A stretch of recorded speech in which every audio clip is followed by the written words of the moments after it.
Hello, and good morning. How you doing? My name is Denzel Rodriguez, personal finance geek of the 21st century. And today we are going to be looking at the velocity banking concept, looking at a second lien home equity line of credit, how we can do velocity banking using a second position HELOC in conjunction with a credit card as well. For those who are new here on this channel, we typically cover the velocity banking concept, infinite banking, and kingdom authority. Primarily, what we're looking to do here on this channel is help you position yourself for financial freedom. That's long-term vision, right? On the that's the logical side. On the faith side of things, I'm looking to help us all expand the kingdom of heaven here on earth. Okay, so that's the spiritual side of things. So that's faith and finances coming together, right? It's a really exciting opportunity there. And then when we look at things on a very basic level in terms of, okay, how do I position myself? Primarily, we're looking at paying off your debt, right? And this channel, we look at both things. We look at bad debts and we look at good debts. So I like to bring a lot of transparency in terms of, okay, maybe paying off this particular debt at this very low interest rate in this high inflation environment makes no sense. So therefore, we're going to look at doing something else with our discretionary income, or AKA cash flow, to increase the income, right? Accelerate an investment, right? Put more money into an investment of some sort or a business to generate more cash flow, right? So I like to provide that transparency. Today we're going to be looking at a case study, husband and wife. Okay, I'm working with husband in particular. We are in the state of New Jersey. Okay, this is a retired police officer. So shout out to all my police officers who are clients of mine and those who watch the YouTube channel. I tend to work very well with people who come from a disciplined environment, right? And that's typically my military people of all the different branches, police officers, firefighters, first responders, typically people in the working like nurses, doctors, in that, working in hospitals, dentists. So if you come from an environment that requires discipline, that requires focus and attention, engineers, right? This concept, velocity banking, is going to merge so well with your life in terms of how you do finances, right? It's really going to add on to everything else that you're already doing. Same goes for my Dave Ramsey, people who go through FPU, Financial Peace University, people who have coaches that are Dave Ramsey master financial coaches. And let's say you have one, like you're working with one right now. You come from that environment of knowing where your money goes, right? Either having a budget or just simply knowing where your money goes, having awareness of the amount of money that's coming in, what's going out, and that leftover cash flow, and then having a purpose for that cash flow. Typically, if you're doing FPU, it's a lot of it is going to paying off debt, and then maybe a portion towards investing, saving, giving, tithing, etc. Those of you who come from the FIRE community, financial independence and retire early, that requires a lot of discipline. Typically, you're living on 50% of what you make, right? That's usually kind of like what I hear the goal is to do, to accelerate retiring early, right? And becoming financially independent. So anyone that comes from a disciplined environment, whether it's from your career or previous financial strategy that requires a lot of discipline, velocity banking is going to be an amazing add-on to that, right? Phenomenal. So with that being said, I want to honor some of the people who are in the house and let me know if my Audio is good. I've been talking for the last 5 minutes. So let me get a thumbs up, right? In the comments. Hello, hello. Good morning. Good morning, good morning. Okay. Yeah, go ahead and drop a few comments. Let me know that you're here, ready to go. The format of today's lesson is I will go through the case study, right? Give you all the numbers, give you all the details. I'm going to run through the strategy that I worked with the person here on the board that we strategized over. And now I'm just reiterating it to you guys to see if there's, hey, maybe I made a mistake somewhere. Maybe you have an input. If you have a question, drop it now. If a question pops up as we're going through the lesson, you can type it in the comments, right, as we're going, or write it down, type it later. And once I'm done, I'm going to go back up to the top, work my way down through the comments. And once we're done, we'll part ways, right? So I'll be as effective as humanly possible. Teresa says, great Monday, Denzel. Thanks for all that you do. Thank you. Thank you. Okay, I'm getting the thumbs up. Audio's good. Great. Hello, hello. Good morning. All right, let's take it to the board. This is going to be another very, very in-depth situation here. One of the things that is going to be very different in this case study that I typically do not show just because there's so much going on, there's so much detail. But when we're doing velocity banking, the whole idea is we're using all of our income and it's going into the debt tool, right? Whether that's your personal line of credit, your HELOC, the first or second, right? We're typically moving all income into that debt tool to manipulate the rate on that debt tool to where it becomes completely offset. There is no borrowing costs. That's the goal. Bring it all the way down to zero. And in some cases, you're actually in the green, where you're actually recovering even more because you're leveraging, because you're offsetting, because you're manipulating that rate to a much lower amount. But what I typically don't show is the day-to-day. Like when does the money go in? When does the money come out? And how does that affect the rate? Typically what I do is I'll show you the starting balance of the debt tool, like what is owed. Then I'll just take the balance that's owed minus the income and then add expenses. And then whatever that last number is, I'm saying, hey, somewhere around this number will be that ending balance. You have the starting balance, the lowest balance, and then the ending balance. And what I do is I take those three numbers, I times it by the interest rate, divide by 365.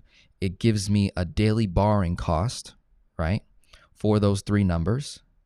And then I divide the three numbers, right, divide it by 3, and then times it by 30 days. And I say, look, this is going to be your average cost of borrowing. But that is an inaccurate way of doing it. It's not a bad way. It's just I'm overestimating, right? Creating room for error on purpose in our favor, right? So, but what actually ends up happening is that the numbers look way better, right? So I want to really illustrate that, okay? So I just want to lay that out. And so we'll begin with the four major numbers here. We've got person making $8,280.06 per month, okay? This person is retired, like I said, from the police department, but still works in the police department. So he's no longer a police officer, transferred. So that means he is this person is receiving a pension, right? So this income, $8,280.06, is made up of pension, income from salary, because person's still working, and rental income, right? So this person has some real estate properties that is generating cash flow. So altogether, $8,280.06. Expenses total everything, okay, everything. This is what I tell my people all the time. Give me everything. Your tithes, your offerings, your investments, your savings, your, miscellaneous, anything and everything. The quarterly bills, the annual bills, the vacations, the birthdays, the New Year's parties, everything and everything. $6,224.30 is what this person is rocking with. Total debt, $286,205.89. This debt is made up of 2 HELOCs, right? One on an investment property, one on the primary, 1 credit card, 1 loan, 3 mortgages. Okay, these are the 3 properties that the person has, which leaves us with a cash flow of $2,055.76 left over. Money that does not go anywhere as of right now. Prior to meeting me, person was, sending money maybe to an investment, sending money to the real estate, repairs, right? Savings, maybe additional offerings. So as of right now, as we're working together, we're rerouting all cash flow to focus on eliminating some debts. That's the person's focus right now. That's the person's goal. When I work with people, I try to get that data early on. So their primary goal was debt freedom, right? They want to pay off all their debt. That's what they want. They want to achieve financial freedom through investing in real estate, right? So they're looking to wipe out all of their bad debts and then turn around, use and leverage debt to invest in real estate, creating more cash flow, more income. So they understand bad debt, good debt. They're becoming a master over money. They're becoming a master over debt, so they never fear it, right? That's one of the biggest downfalls for those of you who practice with the Financial Peace University 7 Baby Steps. You're avoiding debt like the plague. One of the biggest downfalls that you may face in that process, right, of, say, you chop up all your credit cards, right? You cut everything up. You never use debt, meaning you don't even comprehend debt. You don't know opportunities on how to use debt. So what can happen, the reality is what can happen? Life can happen. You have to do a very expensive surgery. Someone in the family gets cancer, right? I'm talking like the big stuff. Life emergencies happen, right? One of your children gets really sick, right? Or maybe someone in the family loses their home. The home burns down, and so you loan money to them, right? Or maybe you co-sign for them to get a new property. Or maybe you lose your home, God forbid, right? A flood, a hurricane, an earthquake, home damage, right? Life happens, okay? Now, what happens when life happens and you don't have the capital to cover that life event? What do you have to do? What is the next option? Borrow. So what do we typically do? We might borrow from friends and family. Okay. What if that's not an option, or what if that's not enough? Then you might do a GoFundMe account. So you're trying to raise money. There was a death in the family. We lost our home. Life happens. So you start a GoFundMe. You start talking about it and people support you. Okay, maybe that's not enough. Maybe you need money like in the next 48 hours, right? 72 hours. The next option is what? Borrowing. And because you don't know how to borrow, you go to the major banks, right? You go to the first commercial you see, the first mail that you get, the first offer, Lending Club, Prosper, where they murder you on the interest rate, right? And they give you a big amount. Here's 40 grand, 50 grand, funded in 3 days. They don't show you the origination fee. They don't show you the amortization schedule, right? They don't show you the math. So here's 50 grand, 75 grand, get it right here, right now. Funded in 3 days or less, right? Or even in your business, right? $250,000. I can't tell you how much mail I get. Denzel, fund your business, 250 grand, 100 grand. People are doing this every day. You have no idea how to actually borrow. So when you do, when you have to, and because you're so afraid of debt, you end up borrowing in the worst possible way. Instead of, how do I comprehend debt? How do I master debt over it? How do I have authority over the debt where I know how to become an effective borrower and a lender? I can play both angles, right? And pay nothing in the process. Pay zero interest, zero cost of borrowing. Is that possible? Is that a possibility? Okay, once we come to that conclusion, then we ought to look at it, right? So that's what's happening here. This person works with me now, just became a client recently, and we're going through those things back and forth, running the numbers, becoming very, very educated, becoming masters over our money. So to recap here, 4 major numbers. We've got 2 debt tools, 2 second position HELOCs at the same bank. Both of these HELOCs were acquired at different times, so that's why you see a drastic difference in interest. The HELOC that we will be using in this scenario here is the first one. This is the second position HELOC on their primary, 50 grand at 3.75% simple interest, and they've recently increased the credit limit to 60 grand, so that is going to be happening very soon. In addition to increasing the credit limit, they're moving all of their income, all of their banking expenses, they're moving it all to this bank that they got their HELOC from.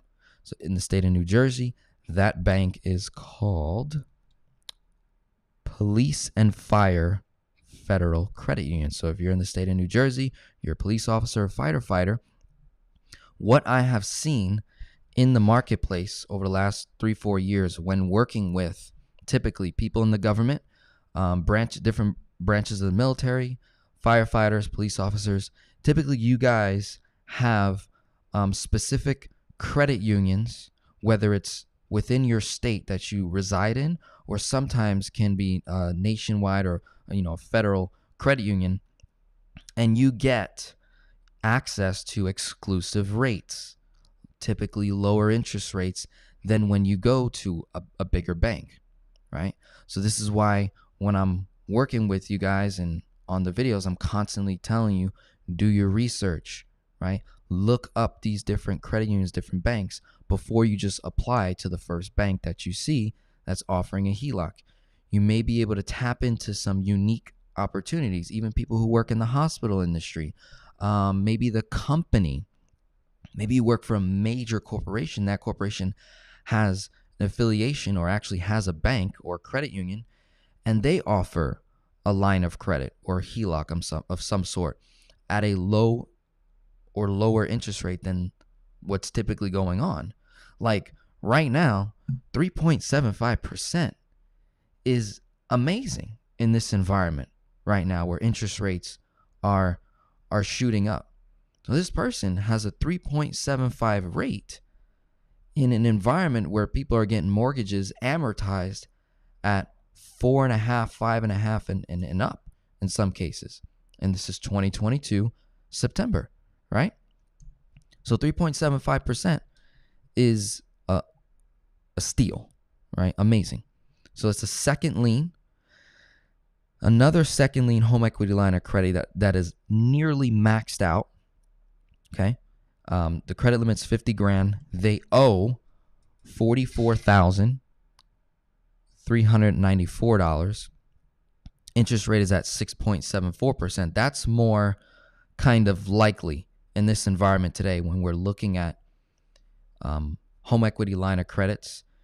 I'm seeing the rates go as high as 6-7%, but I am still seeing very relatively low rates, 3-4, right, 5. So this is why we have to really do our homework and find the best thing that works for us. The monthly payment on that HELOC is $725.82. All right, so like I said, they owe the $44K. We got a credit card here $5,000 and some change, 0% for 21 months. Typically what most of my clients do before working with me, and oftentimes we're taught this, is you take the 21-month cycle of zero interest and you divide it by the balance, and that gets your monthly payment of $259, and this typically is what people will do. Now, when we're doing velocity banking, every dollar counts when we're looking at our cash flow. So I would say to them, I say, hey, it doesn't make sense mathematically for me to overpay on a debt that isn't charging me any interest. Meanwhile, I'm getting hit with interest in these other locations. So what I usually tell my people is pay the monthly minimum payment on 0% debt and then reroute that cash flow to another debt that we could pay off, increase cash flow, and by the time this expires, right? By the time this expires, we would have the capital through our line of credit to simply wipe it out in one shot, pay nothing in interest, and recover whatever that payment was, okay? So the minimum monthly required payment is probably going to be around $100 for that balance, and that is considering if the required monthly payment is 2% of the balance. Typically, when you're dealing with credit cards, it is between as low as 1% of the balance when it's on zero interest, or as high as 2.5. Okay, but most of the time, I usually see like 1.5. So that would be like a $55, $60 payment. So I told them just pay the monthly minimum. But we're going to do something very unique with this particular credit card, because I told you this is a case study using HELOC second and a credit card at the same time to really accelerate your debt, put the gas on, right? So we have a loan here, $17,000. This is through Prosper, $17,951.40, 12.49% amortized, $787.25 monthly payment, and these are the rest of the mortgages. All right, so we got a 6% mortgage, 7.25, all amortized. As you can see, if all we were to do is simply consolidate debt from these locations to the HELOC, that would be a savings on interest, moving 12.49 to 3.75, 6 to 3.75, 7.25 to 3.75. Okay?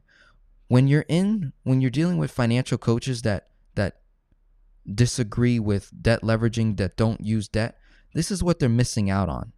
So they're doing a disservice to their clients because they're not showing them the opportunities of debt being used in your advantage, right? To your favor. And this is huge. 7.25, 6, 12.49. Imagine moving that to 3.75. Guys, no matter what happens, if you were to compare debt snowball to simply consolidating debt, moving it from one location to another at a lower rate, and not just any lower rate, we're talking moving amortized rates to a simple interest rate, 3.75. I will go faster than you. I will pay off debt faster than you. Same income, same cash flow. I'm going to move faster than you, right? So we can agree that no matter what happens, no matter what I illustrate here, I'm going to go faster than just making extra payments each and every month to my debt, right? Because if I were to do the debt snowball, the first debt I have to pay off is the credit card. That makes no mathematical sense, guys. It's at 0%. So I have to take my $2,055.76 and take the next 2-3 months to pay this off to only gain about $100 in cash flow, right? When I could have paid off something else much faster and recovered interest, more cash flow, come back to this at a later time. So that is the downfall of the debt snowball strategy. But at the same time, I don't discount it completely. debt snowball is a very good strategy for us to implement before we get our debt tools, before we implement velocity banking. It's a great positioning vehicle. So let's not be that crowd that, throws hate towards other, communities and whatnot. Let's not be that type of people. Let's just have dialogue, conversation, say, okay, this is what the map shows, right? So we went through the four major numbers. This first component went through the debt. Person has $25,000 in savings, cash on hand, okay? When we're doing velocity banking, when I'm working with clients, typically I will leave it up to the client to decide what they want to do with their savings or other assets or investments, right? Typically, clients will either stop investing, stop saving, and they'll reroute cash flow to the debt tool, because when you're doing velocity banking, you're saving more money than if you were to simply save by moving a portion of your cash flow in a separate location. All right. So what I went through with the client was, if we were to take a portion of the savings, right, and dump it on our debt tool. So like I said, this is our debt tool that we're using. And if you're wondering why, number one, the balance is lower. Two, the interest rate is lower. So that means my cash flow and income is going to work stronger in that tool faster, which allows me to chunk faster at another tool. So if you're someone that has 3, 4, 5 different debt tools, because I've dealt with some of you guys before, I will typically look at the tool that has the lowest rate out of all of them. And that's typically the one that I want to create velocity with, typically, right? So I'm going to ignore this second lien at 6.74, although the payments, I'm just going to keep paying monthly minimums and everything. And everything's going to be directed to this first, second lien HELOC, right? Which is now going to be at 60,000 plus, right? Or just 60,000, I'm sorry. And we owe 40,972, right? And here's our borrowing costs. 3.75% times that by the balance is $1,536.45. That's what the bank says. That's what the bank says we'll pay. If I owe $40,972 and pay no principal, like if I just made principal interest only payments, that's how much interest I'm going to pay in 1 year. So the goal is, if we're going to do velocity banking, how do we bring that number to zero, to nothing, to nada, right? And then when you look at what you did with the HELOC, hey, look, we're going to move a debt at a higher interest rate into a location that is now going to charge me little to nothing in interest. When you look at it, it was like, wait a minute, this was interest I was going to pay anyways. So I'm not creating more debt. I'm simply moving debt from one location to another, paying nothing in interest, and allowing all my income and cash flow to pay that debt down much faster. Okay. So when you look at this is how I do my math. Balance times interest rate, boom. Okay, 1,536.45. How do I lower that? Well, what if I moved a portion of my savings, say 10 grand? Now the balance goes down to 30,972. Look at the difference. Now I'm at 1,161.45. That's a huge difference, guys. So now that's my new number from there. We're in the month of September now. I've been working with this client since last month in August.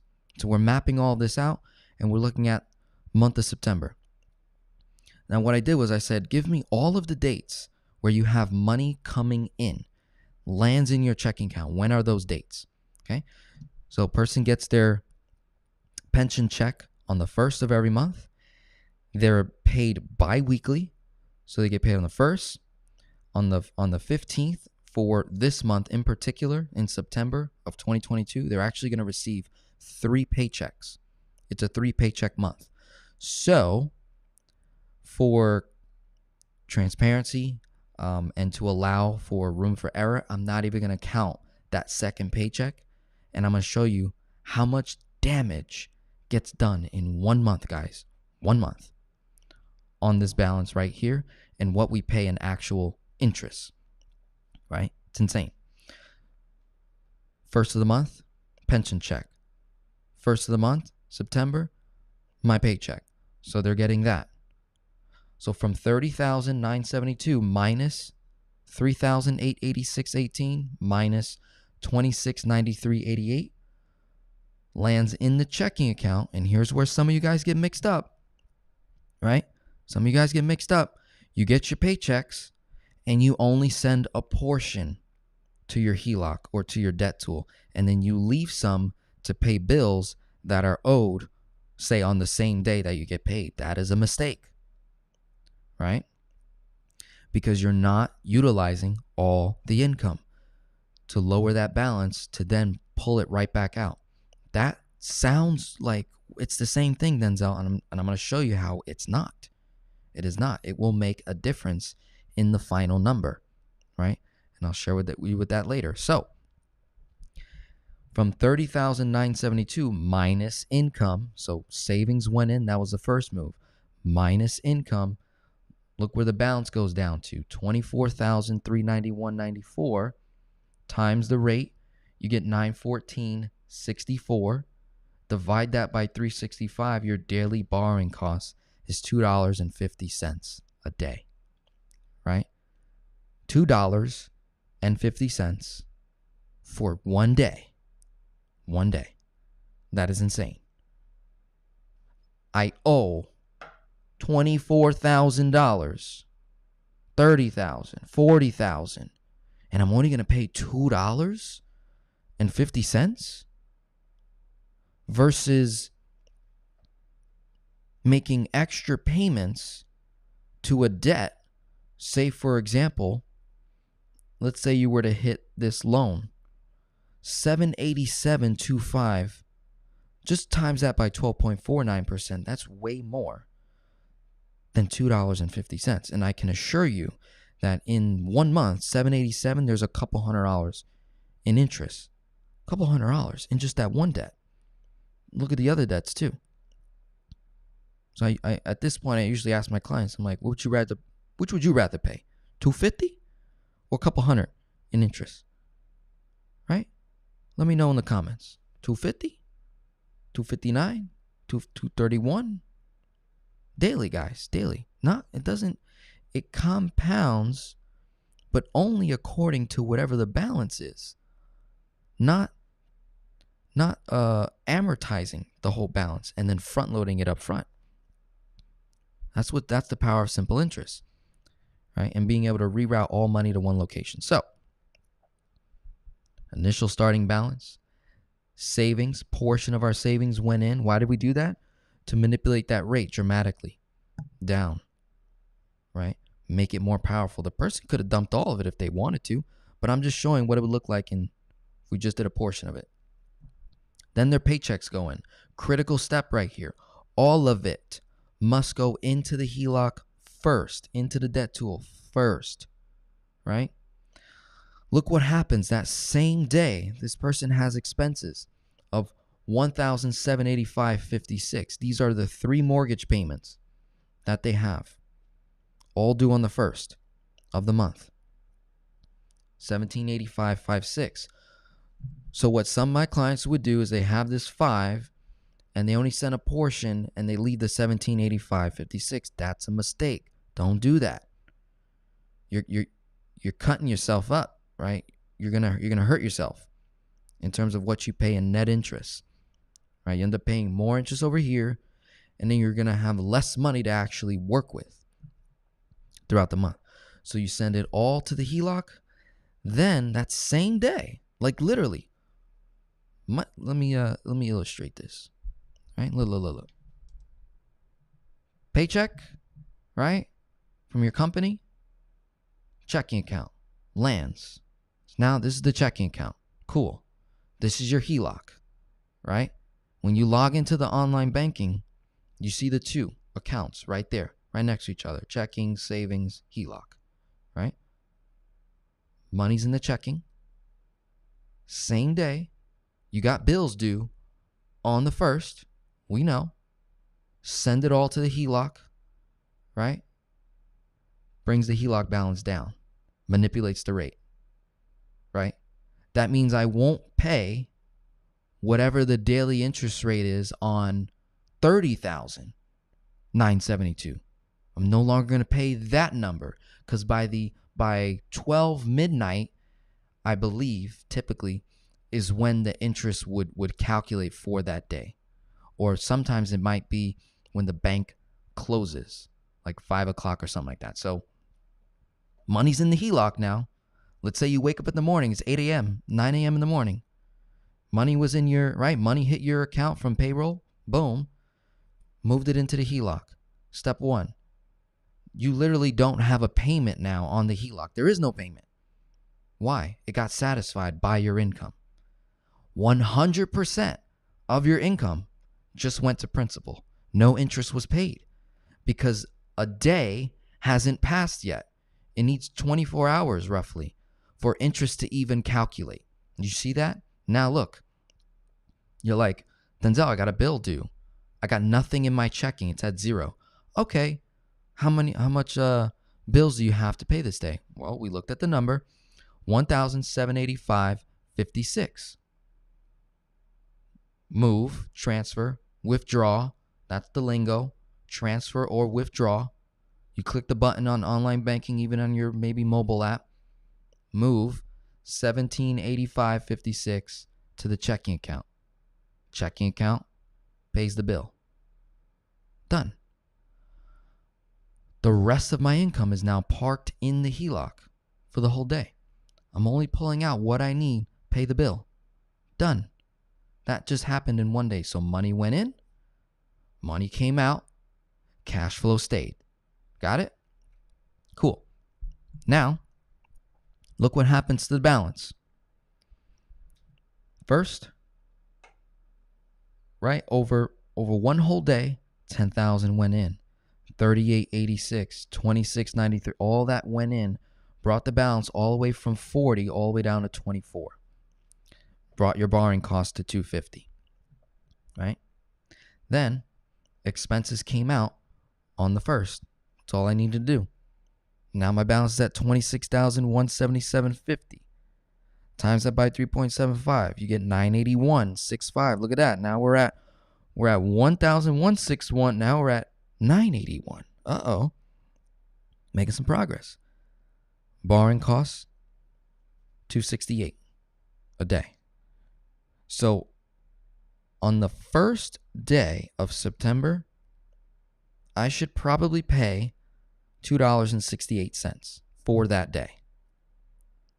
Just one day.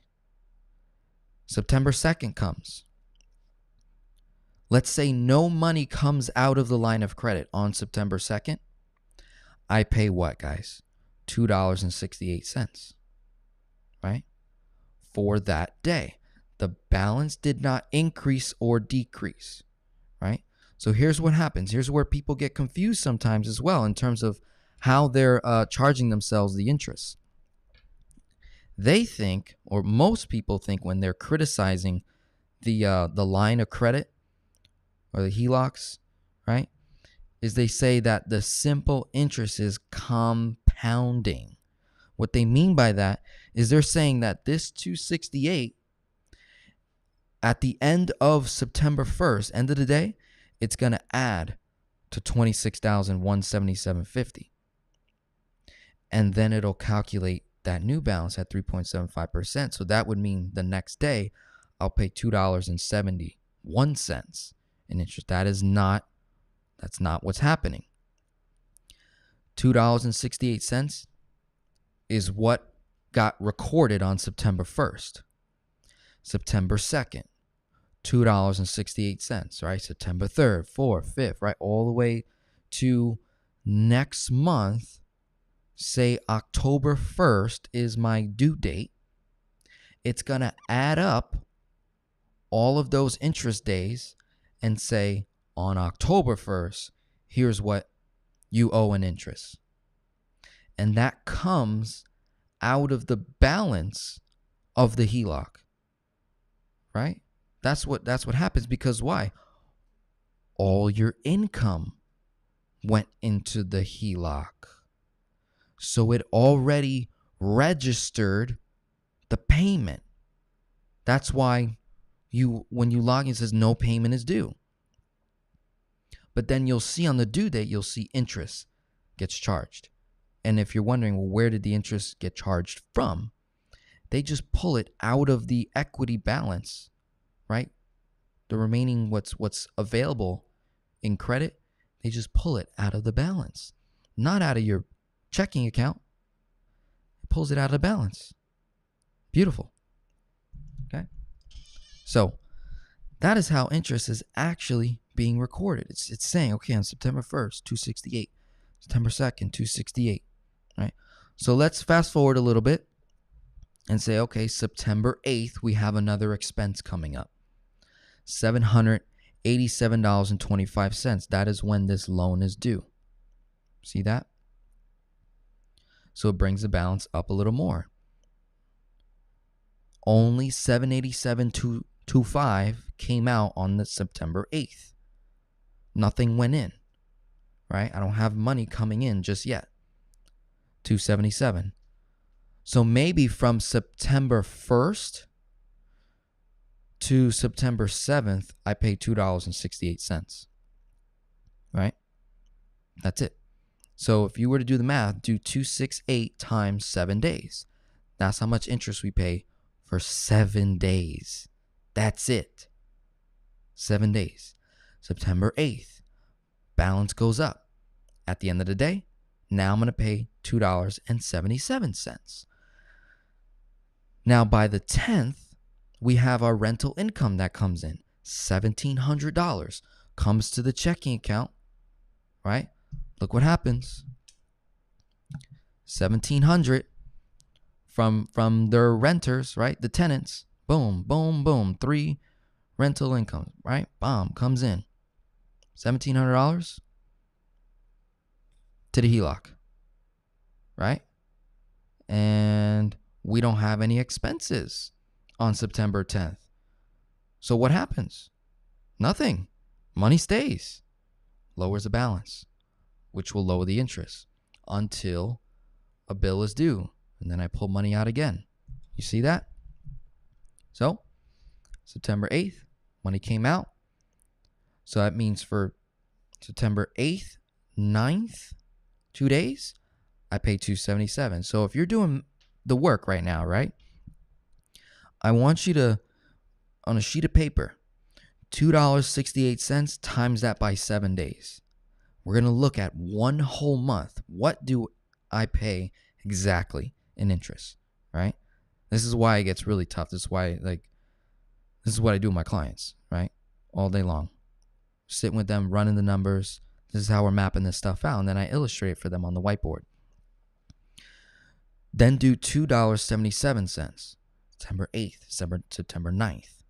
September 10th, boom, money comes in, lowers the balance from 26 to 25, times it by 3.75, boom, divide by 365, bam, $2.59 for September 10th, 11, 12, 13, 14.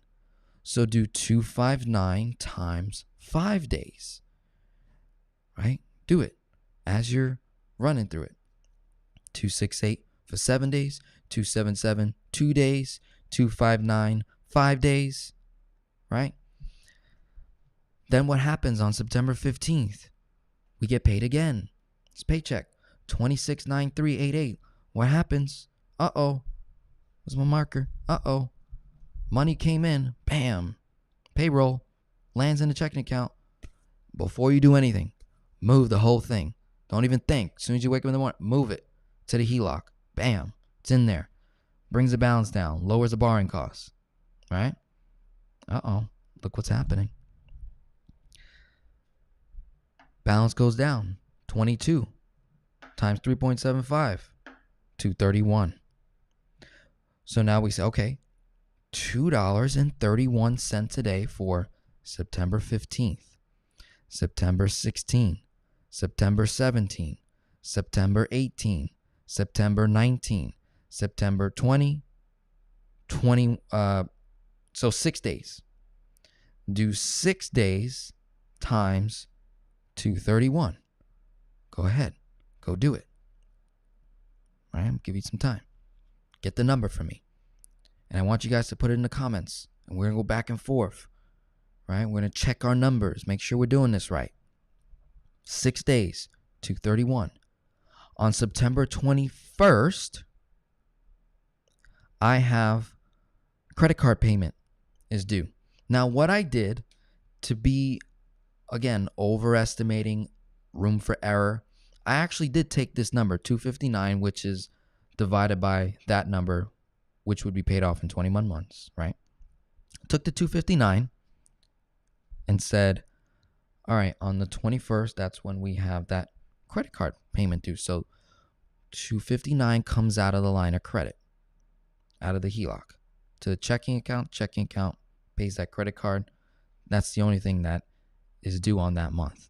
Now, here's where I'm going to spend some time talking about velocity banking with your main debt tool, right? Velocity banking with a HELOC in conjunction with a credit card. Let me give you some of the facts. We've got this credit card right here. 0% on purchases. 0% on balance transfer. 21 months. So, person has $2,049.73 of bills that can be paid with a credit card, and I underestimated 1.5% in cashback rewards. That's $30 on $2,000 cashback. That number is going to help me offset my ending borrowing costs. Okay? It's going to be very good. So what happens is, throughout the month, September 1st to the 30th, I'm going to be swiping the card. Instead of pulling money out of the HELOC, that same expense number is going to stay in the HELOC. Money that has to be spent now has the opportunity to be parked in the HELOC for a longer period of time. Expenses that can be paid with a credit card, this buys us a 30 to 50 or so day window of no interest. We call this interest floating, paycheck parking, right? So we're floating interest in the credit card now. $2,000 worth of bills out of the $6,000, right? Okay, so check this out. Ready? On September 21st, let's just say the due date, the statement balance, let's just say it's $249.73. So what would happen is on the 21st, we would have the monthly payment plus whatever amount of expenses that we ran through the card. But look, check this out though. Let me ask you, does it make sense for me to pull money out of my HELOC that's charging me interest to a tool that's at zero interest? Why would I do that? So what we could do for a temporary period of time, guys, temporary period of time, that $2,449.73 of bills, for just a couple of months, we could actually dramatically increase our cash flow. Dramatically. By nearly double.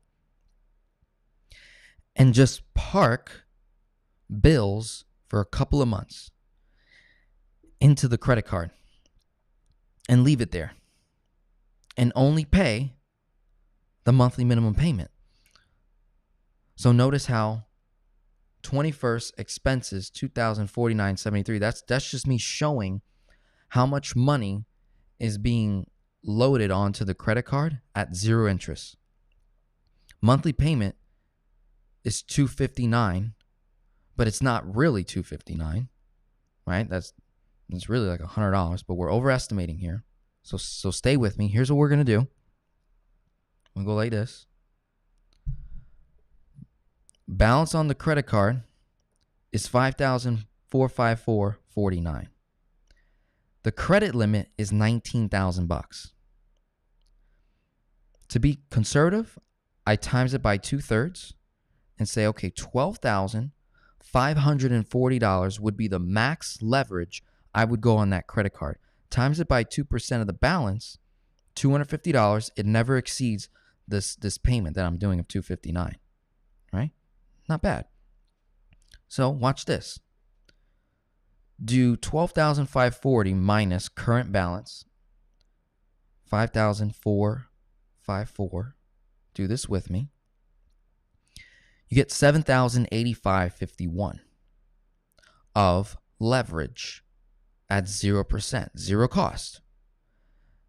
Divided by 2,049. That's 3.4 months. So just for about 3 months, 3.5 months, this person could load $2,049.73 of bills onto the credit card at 0%, and it's 0 for 21 months. This increases the cash flow, guys, to $4,223.93 for 3.5 months. That is extremely powerful, guys, in terms of bringing down that HELOC as quickly as possible, and then we're going to redeploy it to wipe out a debt. You see what happened there? You can't achieve this with just extra payments. You're only working with 20, 55, 76. I have an advantage, leverage at 0 cost. And I'm leveraging something that has to get spent no matter what. That's money that's going out. But now it's going out at 0%, and I'm going to get $30 back each and every month. So that's $90+. Oh dear. Uh-oh. That was a breakthrough for someone. You're like, oh my goodness, how I can merge these two together. Yeah, so check this out.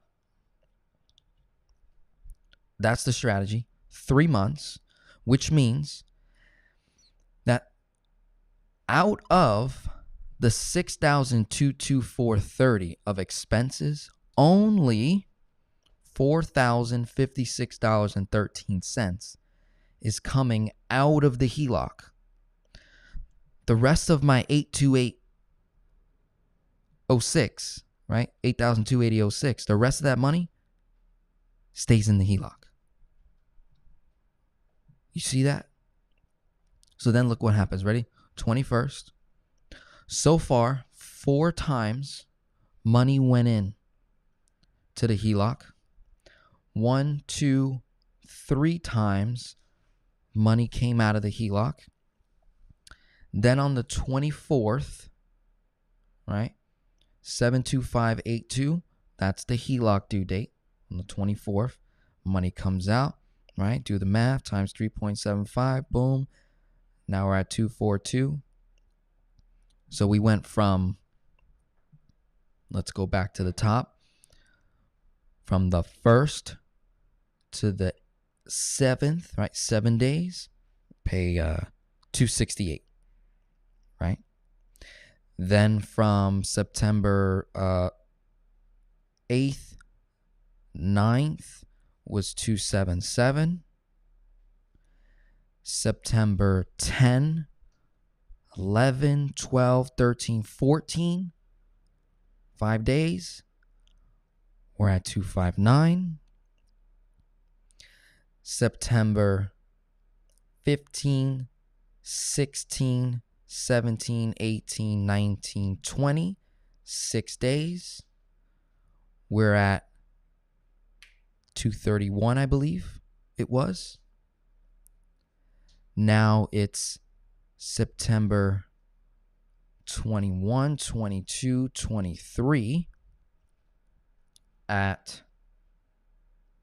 $234 a day. September 24,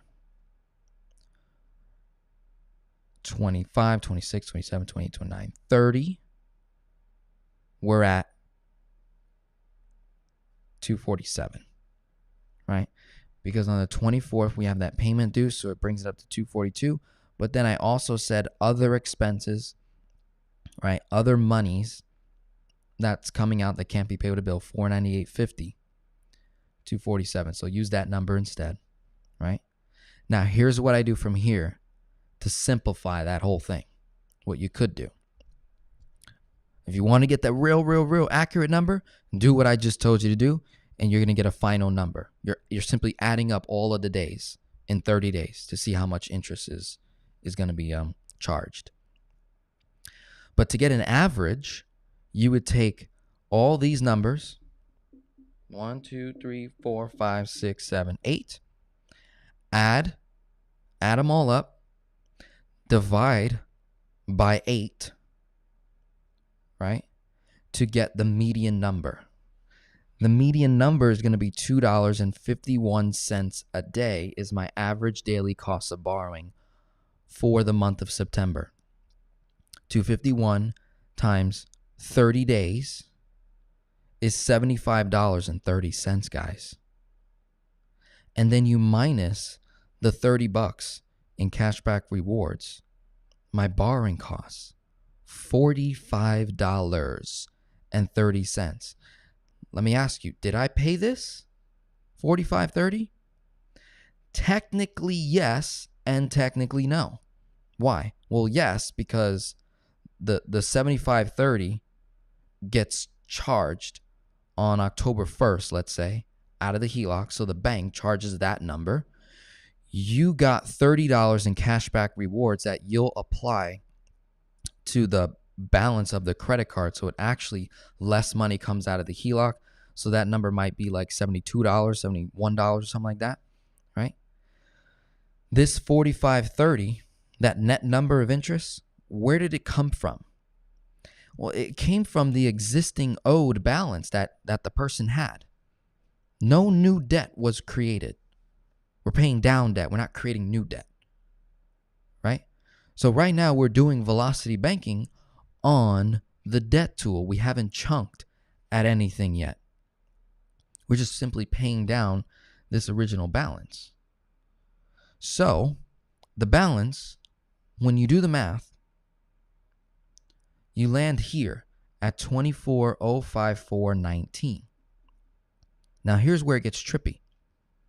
This is where it gets really, really trippy.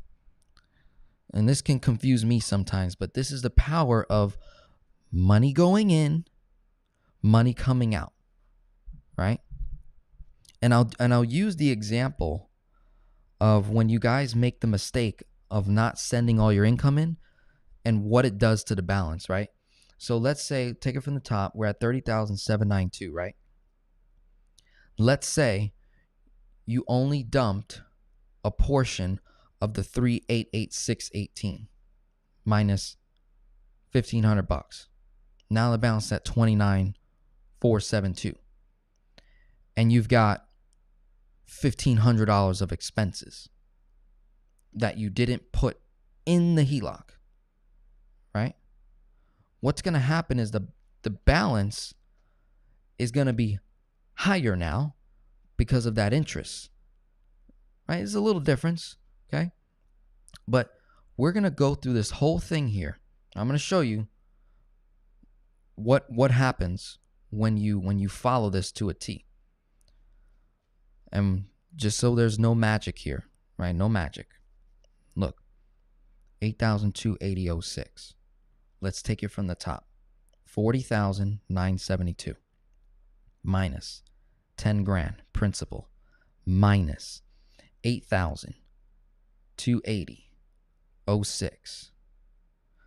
Balance goes all the way down to 22,691.94 plus, what are my expenses? Only the money coming out, the 4,05613. 4,05613. See that balance? This is why I wrote these two balances right here. 26,748.07. Right? This is how I overestimate all the time on my videos. I say, look, income goes in, expenses come out, whatever that remaining balance is, boom, that's where you're probably going to be at. 26,748. And then I always tell my audience and tell you guys that's not the real number. It's going to be lower because of how and when the money is coming in and how and when the money's coming out. So that's one number. Did we agree on that? 26,748.07. Comment. We agree on that number.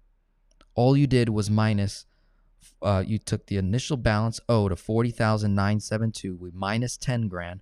We minus 8,280.06. And then we added expenses, 4,056.13. Right? Not 6,224.30 because there's no longer a payment on the HELOC. And we're floating 2,049.73 of bills, right? That doesn't come out of the HELOC. Only for 3.5 months. And then the cash flow will drop back down to the normal number. But you should get this balance, and I want you guys to do it and then comment, yes, Denzel, I got that balance, 26,748.07. Okay? Write that down. And then I want you to show you how trippy this gets. So now we're going to go through the whole thing, right? And just to verify our numbers, let's make sure there's no messing up here. Let's add the income numbers. 388618 plus 269388 plus 1700 plus, oh shoot, 269388. Oh, okay, that's my mistake. So look at that. I made a mistake. So I did actually factor in that third paycheck, I think I did. And that's why I got this 24, because that was tripping me out when I was writing these numbers down. I was like, wait a minute. The balance should be somewhere around here if he's making 8,280.06. Right? So in this case, for the month of September, we're making 10,000. Yes. Okay, that's why. So this is his normal number, 8,280.06, right? And because he's got 3 paychecks coming in, that number will be higher just for the month of September. Okay. So he will end up, if the balance was a month where he just gets the 2 paychecks, not the 3, then we'd be over here.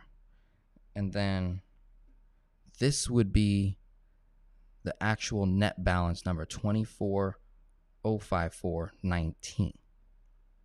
Okay. Yeah, so I messed myself up there. But we're still in the green.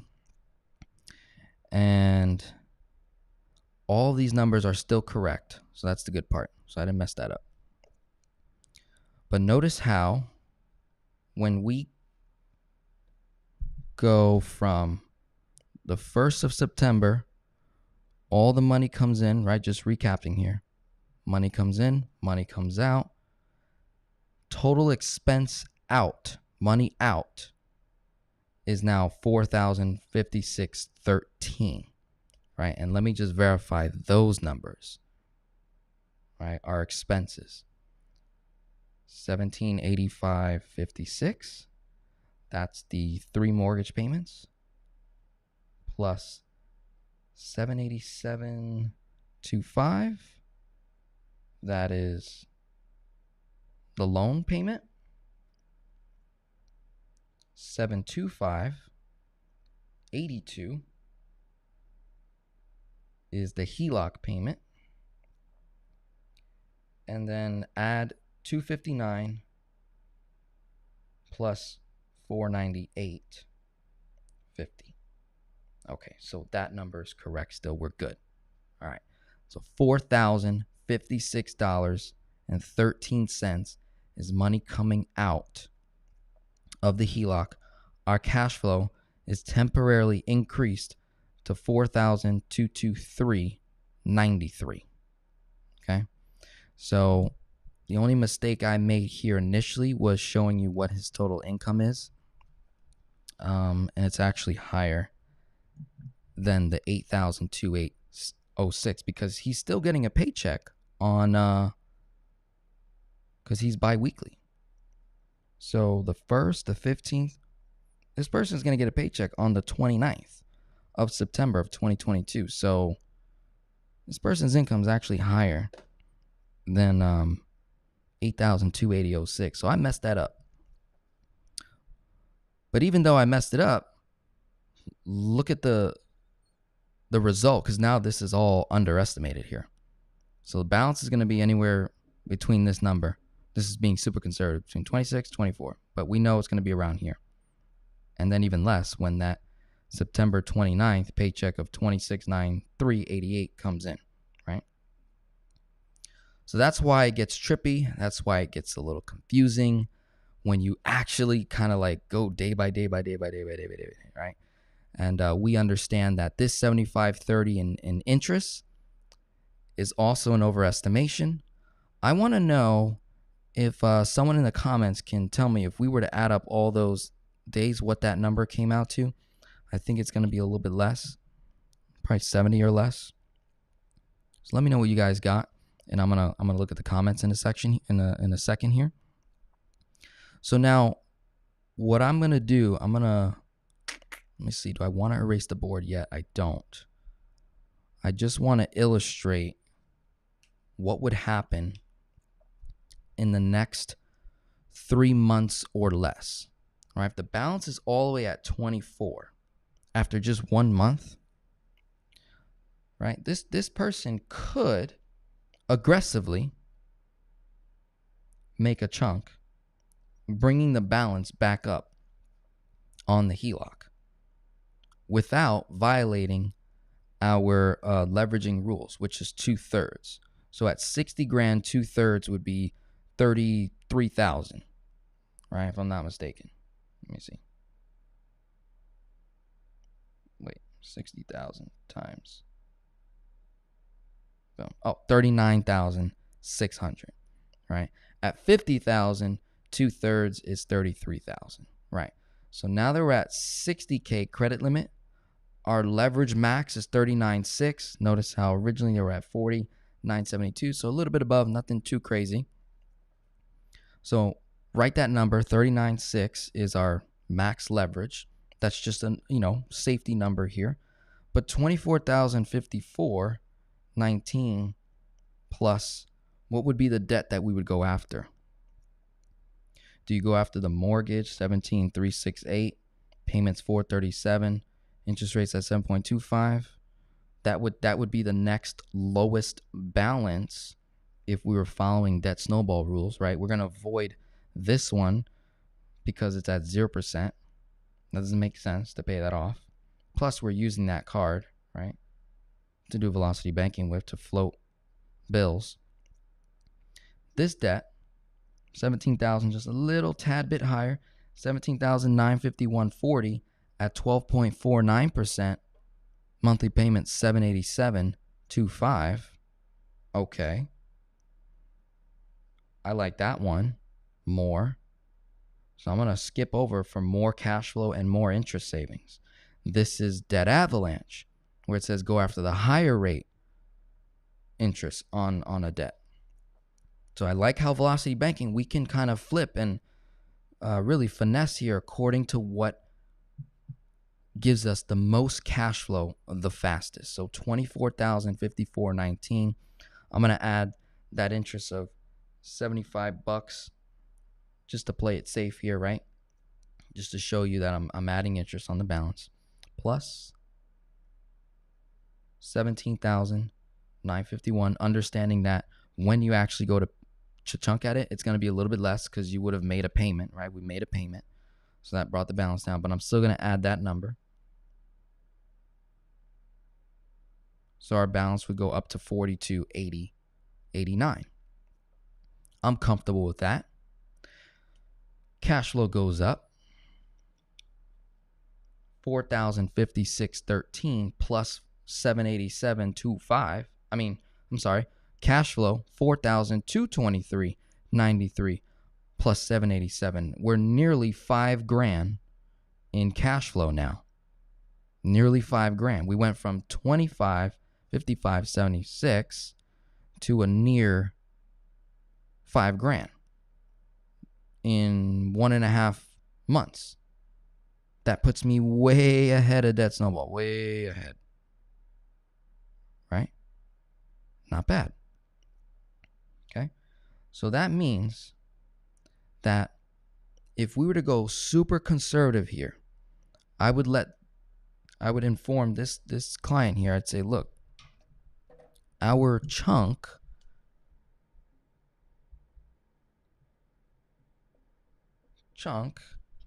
should be towards the loan. That would be our first chunk that we would hit. The second would be these debts over here. But what we were going back and forth on, if I'm not mistaken, I think something happens where I think this 14,000 right here. Oh no, that's 140. I'm sorry. It was one of these mortgages, I think, is actually going to get paid off somehow. And I forgot what they said. I might be incorrect here. But that was another reason why I avoided not hitting it, because these are also generating cash flow. I forget which one is the investment one. I think this person lives in this property. This is their resident, I believe. And then this 140 is a rental, and this 18, I believe, is a rental as well. So it is generating cash flow from the rents, right? So they can decide whether they want to hit that or not. But definitely wiping out that loan, get that 787, reroute all that interest and cash flow. That's a huge win. No argument there, right? What they could do, so we're chunking at that one debt between October and December of 2022. So I knocked down 40 all the way down to 24. That number will actually be a little bit lower. Then we bring it back up to around 40 again. That's our leverage point. And it only cost us under $100 in interest each and every month to do that. And we offset that interest by the cashback rewards and whatever debt we're throwing into the line. Right? So that $100 in interest that I pay is coming from here. There's interest I was going to pay anyways. Now I'm paying less. Okay? So this just shows 1 month of velocity banking and understanding that the first month is the most expensive month, because that's when you first start. Every month thereafter, the interest rate starts to go down. Why? Because the balance is going down. So every month, the interest goes down and down. So there's going to be a point in time where the balance owed on the HELOC will actually hit a zero interest cost. You'll still get charged interest on the HELOC, don't get me wrong. But with the cashback rewards, right, this 75 will eventually get close to 30, right? And when that hits, I usually tell clients that's an indication that you should be making a chunk soon towards a debt, right? The other indication I tell them is we don't have to wait to pay off the 40 in full before we consolidate and move debt into it. I tell them usually when the balance gets close to what your income is, that is your zero. Like, that's technically you hitting zero on the line. Like, you're literally paying dollars and cents in interest in that month. So we don't have to wait for our cash flow to pay off the HELOC because you have these other high interest debt over here that we could be hitting, right? Really, really quickly. So, couple of options here. We know for sure velocity banking in the first month, this is what it's going to look like for this person. Mapped out the interest. We didn't chunk day one because the balance on the HELOC was nearly maxed out. So we want to over leverage. So we have to do velocity banking on the debt tool itself. We brought it from 40 all the way down to 24 or less. Then literally a month later, the earliest, the latest being December, we're going to chunk, pay off the loan, right? And then you do velocity banking, a couple months, 4 to 6, nothing crazy. And we can decide the next debt that we want to go after. Ideally, you could go in a row, right? You can go like this and then like this. Pay these two off. Recover all that interest. Skip over this because that's 140. Too big of a balance. Skip over this. This balance is going to go increase to $12,540. And that's why we have that payment there. So we're conscious of that. So it won't affect our cash flow. Even though the balance goes up, it's not going to affect our cash flow because we're already accounting for it. And then we can end right about here with this HELOC. Get rid of that 6.74, reroute it to this 3.75. Reroute that 725 into the other second lien HELOC. And then we could finish it here. That would be the last debt. So if they said, Denzel, I don't care about investing. I don't care about crypto stocks. I don't care about none of that indexes. I just want to go pay off all debt. Right? I just want to have a zero debt owed and then do investing. That would be the route. That would be the order that we went in, right? We started with the HELOC, paid off the loan. Then we hit the mortgages. Then we jump back to the second HELOC and then jump back to that bigger mortgage balance and be done.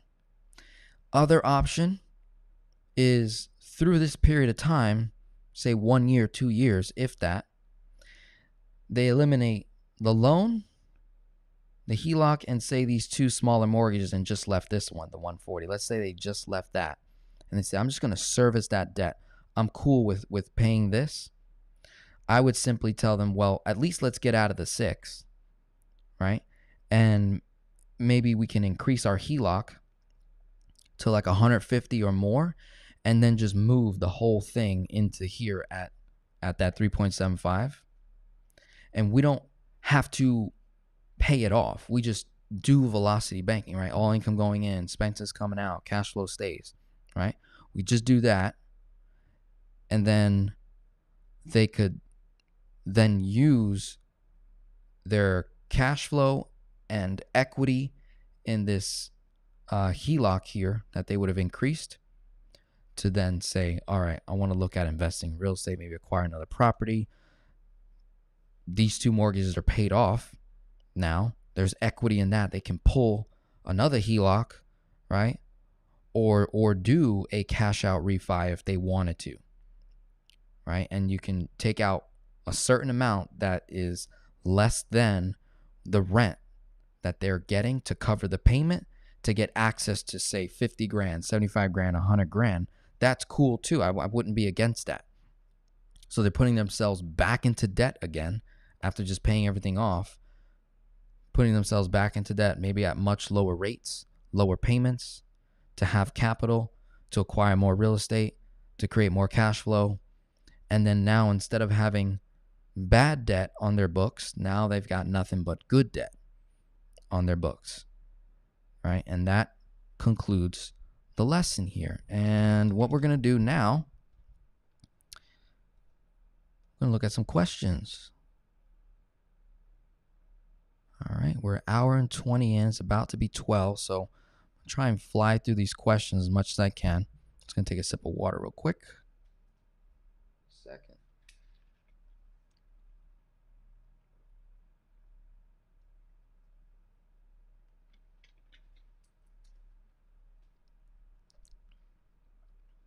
Okay. So let's scroll back to the top. I think this is where I left off with Brenda. Good morning, good morning, good morning. Yep. Taisha, Ronald, great. Robert, how you doing? Fantastic. What's up, Alex? Alex is in the house. Great stuff, Denzel. Eliminating the change would make it easier to view on phones. Rounding up would still show the same concept, in my opinion. Yeah, absolutely. Trust me, this is not, I don't remember. If you look at other case studies, I do summarize it. Just makes it kind of easier, right? But this is like for my advanced crew here, because I have people on the call who actually want to do this for their clients. I have people like Pearl, like Christy, and some others that actually are positioning themselves as financial coaches, consultants, velocity banking practitioners, and they want to teach their people. And so I'm showing you the intricate details behind this, like day by day by day by day by day by day by day by day by day. This way your math is so airtight that when you put it out, if there's a mistake, it's gonna reveal itself. Like, notice how earlier, like, I was like, oh shoot, I made a mistake. I showed making $8,280.06. The person actually makes more than that, right? So I think what happened was when you add the 2 paychecks and the pension, that comes out to $8,280.06. So I didn't count their rental income. I guess that's what got left out. But understand that when they get that third paycheck, it's going to be more than 10 grand. So they're just going to be on a roll here. Hello, Jess. I'm grateful for Kingdom Life and for you, Denzel. Yes, Kingdom Life is where it's at. Please give info on how many banks should I have? Thanks. I believe when you're first starting out with velocity banking, you're an intermediate, you're new, for simplicity and convenience, having one bank where your debt tool is at. So if you have a HELOC or PLOC, you should have your paychecks going to that one bank, right? And it really simplifies things. Okay, so we got send all savings to IBC policy. Policy loan, $10,972. Pay HELOC. $30K remains on HELOC. Take HELOC advance. $17,951. Pay off loan. $17,951 plus cash flow. $787. Hold on, let me bring that back up. Adjust credit card payment to $109. Right. Deposit entire income into policy. Take policy loan. $5,060. Pay HELOC, then use it to pay expenses. I see what you're doing there. Okay. Could work. Problem that could come up for the,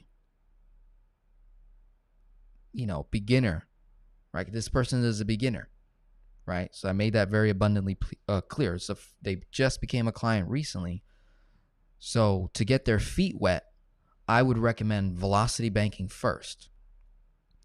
If we just throw our money into an IBC policy, let's say, like you said, all the income, all the savings, right? Here's the problem. Can we continue to fund that policy the preceding years at that amount? So you said all the savings, that's 25 grand, right? That we would put in plus cash flow, the 2,055. So maybe like 27, 30 grand you set the policy to. Then you're saying, take a loan out. But what we're forgetting to discuss here, and I know, it's in a comment, but the the amount of time it takes to get the policy in place. That's like 2 months or so, right? Then to take out a policy loan, that usually is about 3 to 5 business days, typically. And if you do direct deposit, that's probably going to be your best bet. So that's going to take time, right? The other thing is the loan interest rate on the policy is likely higher than 3.75% on the HELOC. So because the person's new, and then you have the delays with putting money in, borrowing money out. When you make a payment to a policy, that does take quite a few days for that money to register. It does. And then when to take money out and borrow against, that also takes time. All right. So there is going to be a delay and a higher cost of borrowing in the beginning. So me personally, I would feel more comfortable, and this is for my financial coaches, consultants, velocity banking practitioners, and people that want to implement IBC into your practice. When you're dealing with pretty complex, this is pretty complex. Look at the board, right? Imagine illustrating this through a Zoom meeting, right? On a whiteboard. It's tough. It's not the easiest thing in the world, but it's math, right? It's just add, subtract, divide, and multiply, but doing it so many times over, right? When I'm working with my clients, I have to meet them where they're at.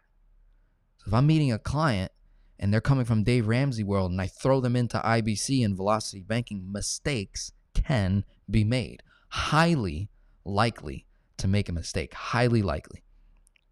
And it's not like I live with the client, right? They're only going to check in with me, once a month, twice a month, if that. And so they're going to live their lives, and what if they make a mistake? That can be very costly. So that's why I typically don't do that in the beginning. Yeah, so I like what you did. Right, so 7 days, 1876, 1295, 1386. Yep. Perfect. Leveraging at zero cost. Yeah, I think that net number, I'm going to look for the comment. I'm pretty sure it's less than $75. Let's go like that. All right, let's see. Could also use credit card as debt tool to chunk and reduce interest costs on second lien HELOC. Yes, that's an opportunity. See, I like that. I like the way you're thinking there. Okay, so don't take my strategy as one and done. Like, there's a lot of unique ways we could have went with this, right? Very unique ways. So what they're saying here is you could use the credit card as a debt tool, right? Let me put that comment back up. Could use the credit card as a debt tool, chunk and reduce the interest on the second lien HELOC.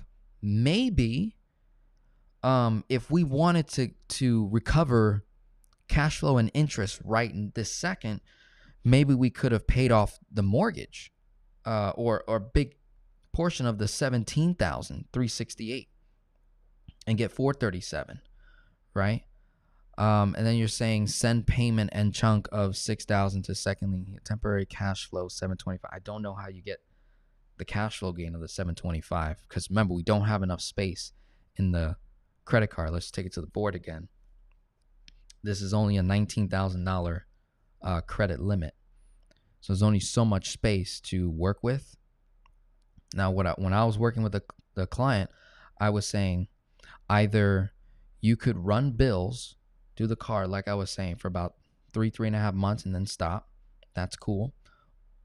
And in my opinion, that's the greatest, largest, highest amount of cash flow instantly in the first few months. So that's my whole idea when I'm first working with people, is like, how do I get the most amount of cash flow up front, right?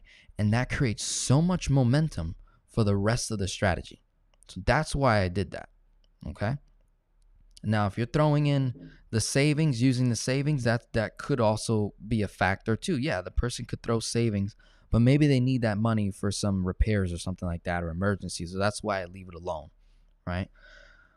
But the other strategy would be using the credit card to run any monthly bills that could be paid up annually and add up until you get to 12,540 leverage. So that's a strategy in and of itself as well.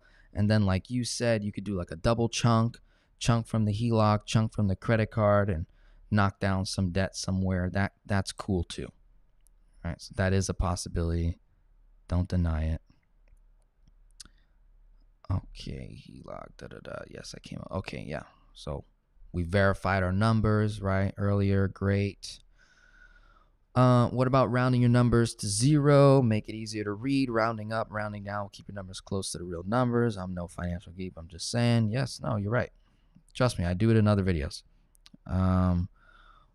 Wondering if you suggest velocity banking with school loans starting again this January. Yeah, absolutely. I mean, it just depends on all of the debts that you have. Like, we may not attack it right away, right? Like, for example, most of my clients that do have student loans that are on 0 interest, right? No interest is being accrued, and no payment is required as of right now. So I'm like, why would I pay that off right now when I could pay off other debts that is charging me interest, recover the cash flow, recover the interest, and by the time the student loans kick in, I would have enough capital to attack that student loan, knock it down, avoid the interest, do some unique things there. So absolutely. Yeah, so Pearl, that was my mistake, right? You say, yeah, you're at counting an income of $9,273.94. That was my mistake. Yep. So I showed a higher income in the actual month than what I displayed on the 4 major numbers. So that was like probably the first time I ever did that. That was a mistake, but still, again, in my favor here, because I didn't count the third paycheck that's coming this month for him. So the 9,000 and some change, that is gonna bring his balance all the way down to 24 or less. Okay, would you recommend including auto loan into HELOC when auto loan will be paid in full in 5 years and the mortgage potentially will take 7 years? It appears it will extend the auto loan. Would you recommend including auto loan into the HELOC? So looking at the interest rate of your loan, we don't know what that is, right? So if we're working together, I'm writing out all the debts. I'm writing out all the payments, all the interest rates. If I have a HELOC at 3.75%, and after doing the math, I could reduce 3.75 to less than 1% in actual costs in a 1 year time frame. And let's say my amortized auto loan is at 3%. So it's less than 3.75. So it's at 3% amortized, less than my HELOC rate at 3.75, but we know how to manipulate 3.75 to 1. That's a score. That's a win. I can reroute that 3 amortized, which is actually higher than 3, reroute the cash flow to the HELOC. That could work, right? It really just depends in which order that we go, right? Enjoying the class, been watching you since 2018. How is the fiance's law school going? Phenomenal. She is a 3L.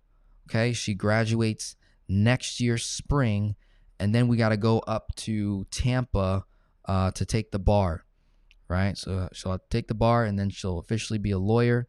And then, down the line, you'll start to see Finance Geek services start to expand a little bit, right? Velocity banking is great training for infinite banking. You are absolutely correct there. Great training. Red says, I need this. I need this right now. Yep. Jasmine says, thank you, Denzel. May God continue to bless you, use you, bless your family, your calling, your business, your community. Thank you very much. Thank you. Exactly where I'm supposed to be. Yes, you are. Okay, using credit card to pay bills is a cool alternative to the chunk that does give a faster cash flow increase in this case. Absolutely. In other cases, it may not. But in this particular case, that's why when I was evaluating, I was like, yeah, we could do like a double chunk. But with that double chunk, it doesn't pay off the debt. It might reduce the payment a little bit, doesn't pay it off, versus I could temporarily increase your cash flow by 100%. So taking your 2 all the way up to 4,200 and some change, right? And I mean, go on a rampage for the next 3.5 months, knocks that balance down. We're putting this guy in a really good position, okay? So again, shout out to all of the police officers, firefighters, military folks, people in the hospital industry, your nurse, your doctor, dentist, even chiropractors, people who are in an environment that requires discipline. Some branches of government that requires a consistent flow of discipline. Back to my point, velocity banking, infinite banking is really going to benefit you tremendously. It's going to advance your financial strategies tremendously. And then the other thing is, because you're in that particular industry, right? Specifically looking at, say, police officers, just giving one example here, right? We're in the state of New Jersey. Police and Fire Federal Credit Union. Most people would not even know that credit union exists unless you're a police officer or a firefighter, or you're a family member, right? You have a husband or wife that is a police officer or a firefighter. And so, again, you guys have access typically to better rates. So when you're looking for a debt tool, whether it's a credit card, a PLOC, a HELOC, a business line of credit, right? Let's look at you, your credit score, your numbers. Who do you currently bank with? What state do you reside in? What city, what town, what neighborhood? Let's look at your radius, not what Denzel says, right? Like, okay, here we have an example of, a bank, police and fire federal credit union. It may not apply to everyone, right? It won't. So that's why I tell you guys, when you look at the playlist on all about the line of credit, if you go to YouTube channel, my channel, then you click on playlist, you'll see all about the line of credit. And it just goes through all the questions that you need to ask to evaluate yourself, your own numbers, your own position. What makes the most sense? Should I get a HELOC or should I get a PLOC to start it off? Should I start with a credit card, graduate to a PLOC, graduate to a HELOC, graduate to a policy, right? We want to look at all of those things. And that's why we have to do our homework. And I'm reiterating this more and more with my people who are in government, military, and different branches of service, because you guys got some really unique tools. Like, for example, right here, 3.75% is insane in this environment, 2022, especially revolving line of credit, 3.75. Amazing. So typically, this is generally speaking, you're going to typically get better deals at credit unions than you would the major banks. Bank of America, Chase, Wells Fargo, Citibank, right? Regions, TD Bank, Truist, right? Versus your local, state, federal, nationwide credit unions, typically going to give you much better deals. And then if you have a particular career, right, you find a bank that is niche, like, hey, we service police officers, we service military, we service firefighters. I mean, you might get better deals on mortgage loans, on car loans, credit cards, you name it. So not only are we paying off the debts that we want to pay off, but we're becoming masters over the debt, complete control and authority, and we're becoming effective borrowers. Well, we know how to borrow at 0%, 1%, 2%. That's incredible speed, guys. Incredible speed. Look at a couple more. Let's see. Just saw a couple more comments coming. Love your channel and content. How does someone become a personal client of yours? Let me go ahead and put that link in the comment section for you guys. In the 3.5 months, you likely go through underwriting, fund an IBC policy with the savings, right? Maybe he doesn't use any of the savings, or at least a portion of the savings. Take a policy loan and then start the aggressive velocity banking strategy in this video. Again, that is an option as well, right? Just depends on the client, how ready they are, what they want to do. Do they even qualify, right? Health-wise, I'm pretty sure this person does, right? But all those things we want to take into consideration. Denzel's right. Local is usually better. Yep. Thank you, Denzel. I plan to make a chunk to you. Love it. Thank you very much. I appreciate that support. Let me give you another announcement. I started a ministry. I mean, I've been doing ministry for the last 4 years, but now it's official. So I have something called the Ecclesia Gathering. Email me directly if you'd like to know more about that, or just hop on my email newsletter. The first link below every video, including this one, it'll say join my private velocity banking community. It's the first link. You click on that, you throw your email in there, and you're going to get emails from me on, case studies and videos, just information. Very, very little dose of selling here and there, right? Nothing too crazy. It's just showing you what I do and how I operate. So I have a component of business services, right? Coaching and consulting. And then I have my ministry component, which I've been doing for the past 4 years. That focuses on helping single moms, divorced moms, widows, even single dads, really, I look at your income, right? People send me their numbers and I'm like, okay, this person's making 35 grand a year with a cash flow of $67. And they got 100 grand of debt or whatever it is. They clearly do not have the cash flow to afford one-to-one coaching. So then I offer ministry where I give from the heart and I provide ecclesiastical financial counseling. Okay. This is kingdom stuff, right? Ministry. So they're provided financial counseling on my behalf, one-to-one, depending on their commitment. And their work ethic will determine how much longer I give for. My clients that are making 50, 80, 90, multiple six figures, 7-figure clients, they have no issue paying for investing in the services that I provide them.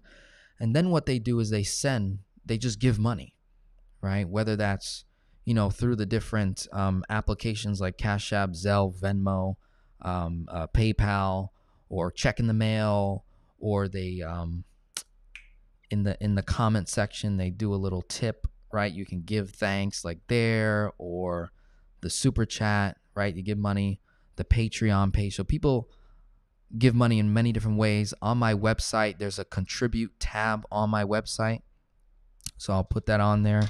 Let me just type that in there as we're talking. So you can check out my website. It's denzelrodriguez.com, right? And I'll just throw that on the screen so you guys can see that.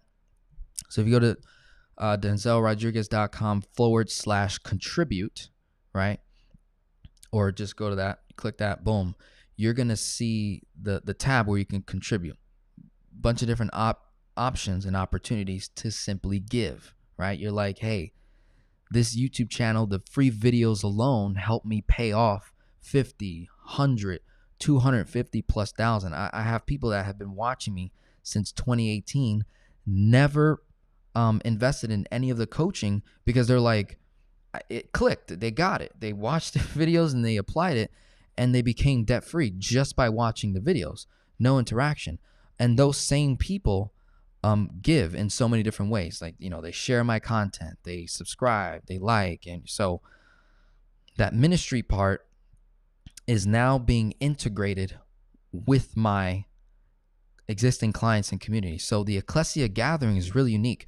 We gather on the first and last Friday of every month, except for this month because I'm going to FinCon, a financial conference, tomorrow, so I won't be available. But the first and last Friday of every month, we gather 8 p.m. Eastern Time via Zoom, or it'll likely be like a private live stream. And we just go back and forth. We dialogue, we conversate, we allow the faith component to dwell. And what I mean by that specifically is we allow Holy Spirit to give us guidance in that dialogue, in that conversation. So what does that look like? Well, take it to the whiteboard here, for example. Let's just say, right, all of this strategy mathematically makes total sense. But let's just say Holy Spirit spoke to this individual saying that God informed them, okay, before you start, I need you to help this person out, and it's going to require a couple grand, right? And so mathematically, it doesn't make sense to be, helping over here in this case when you're trying to help yourself. But if you're feeling called by Holy Spirit, not just to feel, I mean, you've been instructed by your creator, by your manufacturer, to do a particular task that is going to cost some money, some time. And that's God's way, individually talking to this person to increase their faith and saying, okay, Denzel just showed you this whole strategy and it's phenomenal and it's great. It's going to work. But I, your Father, your creator, your King of all kings, your manufacturer, your almighty, is instructing you to go do another task that's going to deviate from this strategy, right? What happens when a client does that to you as a financial coach or a consultant? Well, in that case, in this Ecclesia gathering, I'm going to allow, that space to occur, right? Allow Holy Spirit to walk us through this. So it's this idea of having faith in the unknown, right? This is a known result. If I do X, Y, and Z, I get 1, 2, 3, right? If I do ABC, bum, bum, bum, logical, straightforward, no issue. But in the kingdom, in the ministry, it's all about, faith comes by hearing the word of God, right? In that sense. So based on my perspective, the lenses that I have, I receive all wisdom from the Father, speaks through the vocal cords, and then guides my people that I'm helping and serving with a strategy. So I do not lean on my own understanding of a thing. I forget what I think I know. I allow Holy Spirit to work through me, and then using my skills, gifts, and talents given by the Father gives me favor and authority over the thing so that I can authentically, with authorization, give the strategy. And so what I'm doing now is allowing my clients to also, we're exploring that. I'm not typically going to do that on the YouTube channel because that's not what majority of people are coming for. They want a straight strategy. So I'm like, here you go. But then the strategy above the strategy is the source, where it all comes from.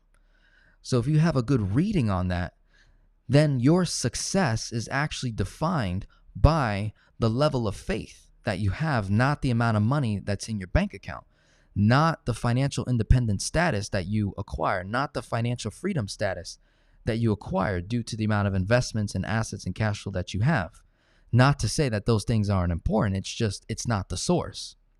So when I'm looking at the faith and the success measurement of a client, or say myself, because I got to do what I preach, right? So I'm saying, no, my faith, my level of faith, the more I increase my faith, the more successful I become, because I'm seeking the kingdom first. And And then all things just come to me because of the flow. So what I'm doing is I'm creating velocity of faith. I'm creating a flow of my faith where it starts with source. We receive information. I get the strategy. I do velocity. I create velocity in all things that glorifies God. So everything I do is glorifying God in the whole process. Boom, creating velocity, which produces the fruit that you see. Boom, here's your strategy. So that is the exciting part here of the Ecclesia gathering.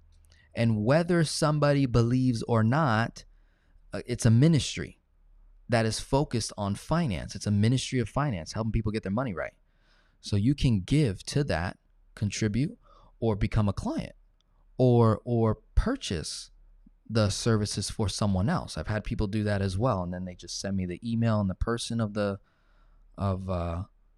they want to give the service to, and go from there, and that's fun. So, all right, couple more, and then we're gonna wrap it up. Let's see. Boom, you have helped me a lot. I'm currently getting a second position HELOC. Wonderful. I already have a 30K line of credit. Nice. So it sounds like you're graduating. Cool. Yes, masters over debt. Love it. Boom. Love your content. As a young church planter, I love your kingdom insight. Love it. Love it. Yes, yes, yes. Great. Oh, and we have a giver. Look at that. So so that was a super set. Boom. That's a way to give. Thank you very much. So when I receive, right, people who give, that money is then put into creating programs and services for the people who lack the funds. And so I'm helping them put themselves in a better position. Let's see. Well done, Denzel. Watch you grow from the beginning. Love it, love it, love it. Love it. Kareem. Got the green heart, the money heart. Love it. Okay, so we're done. We're complete. If you're a client, you got a business, right? Or my other YouTubers that I connect with, if you guys want to collaborate, if you guys want to dialogue, conversate, we can collab together, right? Whether it's publicly, privately, offline. I do want to make myself available. I'll be very upfront and transparent with you. I have a business. It's running. Hundreds of clients, thousands of people I'm working with on a day-to-day basis, right? Providing coaching and consulting. That's what I do all day long. I'm running these numbers. I'm showing you what I do. If that's something you need, right? You want to move forward? I'm your guy in this space. Yes, I have my ministry work, but there is a process. Okay, I'm not just giving willy-nilly here, right? I'm really allowing Holy Spirit to guide me with each and every person that the Lord wants me to serve, but I'm also creating some templates. Like, look, you need to send me your numbers. You need to tell me what your goals are. You need to lay all this stuff out. You have to watch the videos, right? You have to be engaged. And that earns time, right, with me, one-to-one. That shows me you're committed. I'm not just gonna be giving my gifts and skills to people that don't want it, right? So I have to be very, very critique and effective with my time, because at the end of the day, it's not my time, it's God's time. So I have to steward God's time. I have to be extremely aware of what I'm doing. That's a very heavy burden and responsibility. So the last thing I want to be doing is abusing God's time by wasting it. All right, so I'm constantly doing many, many different things to try and improve. So should you decide to reach out to me, right, be very intentional with what you're looking to accomplish. What do you need? How can I help you? Let's move forward. Let's get this thing going. So God bless everyone. Have a wonderful day, and we shall be talking soon. Bring our forces together to really help on a massive scale. I look forward to helping more of Denzel's clients and educating them and getting them ready for velocity banking, because we have work to do in the community. We have work to do for the next generation. we can create change in all different aspects in our personal and professional journey. How can we turn those leads into actual conversations and then turn those into sales? And really dialogue and see what solutions, what problems can we provide solutions to that help us move forward and improve the entire ecosystem.